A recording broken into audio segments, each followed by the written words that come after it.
Throughout the ups and downs of life, one may be faced with the difficult decision to not only affect your life, but someone else's as well. According to the Center for Disease Control and Prevention, in 2013, a total of 2,073,105 babies were born to women aged 15 through 19, for a live birth rate of 26.5 per 1,000 women in this age group. This is a record low for the U.S. In the 21st century, we have developed multiple ways of dealing with an unexpected pregnancy, which can include abortion, resources for keeping the child, and adoption. These are the decisions and choices you make in life, and here are some choices that are readily available for if you're expecting. You have the option of having an abortion, keeping the baby, or giving him or her up for adoption. As defined by dictionary.com, an abortion is characterized by the deliberate termination of a pregnancy, usually before the embryo or fetus is capable of independent life. This is a taboo subject that many tend to not speak about, but it should be spoken with freely for educational purposes. A woman should never feel in the dark about such a crucial decision she is making. As with many stories and conflicts, there are two sides. Abortion is no exception to this fact, and there are many sides, either pro-life or pro-choice. No matter what side you may choose to stand on, both sides are thinking for the greater good. There are two types of abortion you may choose to have: aspiration abortion and medical abortion. An aspiration abortion is done by inserting an instrument into the uterus to aspire the fetus out of the womb. This is typically done within 15 minutes and can be completed in one visit.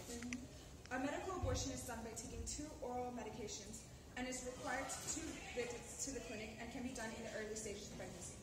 Each abortion method has a high success rate, ranging from 95% to 99%. Keep in mind that these are hotlines available for your convenience and will no way be biased towards your decision. We have more to help you inform and answer any questions that you may have.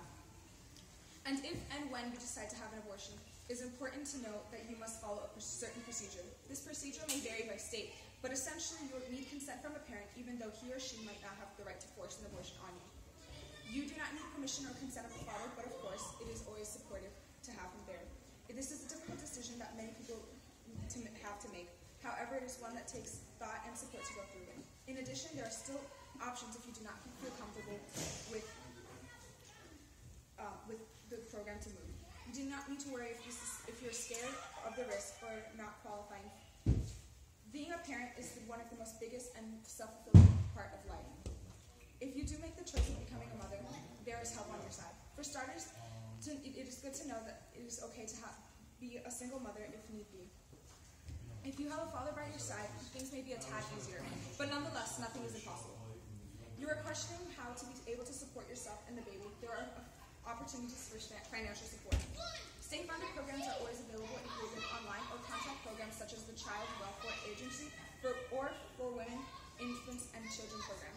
These programs are available to you if you have the opportunity for healthy pregnancy. Also check out to see if you're qualified for Medicaid on the website.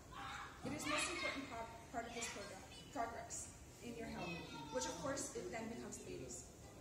You must put a clear red flag on alcohol and drugs because these are substances that can harm your child.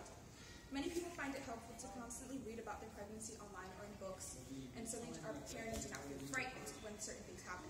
Your body is changing and without your emotions and actions. This includes the well-known cravings and less tolerance for particular smells or sound that you may possibly find disturbing or never even noticed before. A baby is your own personal treasure, and remember, he or she is feeling your every move. Many parents in the U.S. are incapable of having children. This can be due to the women or men having a medical problem, which does not allow them to conceive a child properly. The majority of these people genuinely want to raise and adopt a child on their own. If you are unsure of the baby's future and you want to give them the best chance, you should consider adoption. To ensure the best, be aware of the different adoption clinic to arrange to have an attorney. To ensure the best, be aware of the different types of adoptions available. A closed adoption is when the biological mother can select the adopted family, but no personal contact is ever exchanged. A semi-open adoption is when the biological mother and the adopted family can contact one another, but it must be overseen by the adoption agency. Finally, an open adoption is where the biological mother is able to have constant contact with the child, and this is direct contact as well. This may be a good decision if you want to give birth to your child but do not want to be fully responsible for him or her. Adoption does not necessarily mean that you do not care about your baby, but it should be taken into consideration when you know you cannot financially or spiritually raise a child. option must be taken seriously and given deep thought. When you choose an abortion, parenting, or abortion, to know that these are compulsive help within, and that can make the process much easier. No one person can be generalized in a chart or statistic, but it is fair to say that there are more than several forms of aid waiting.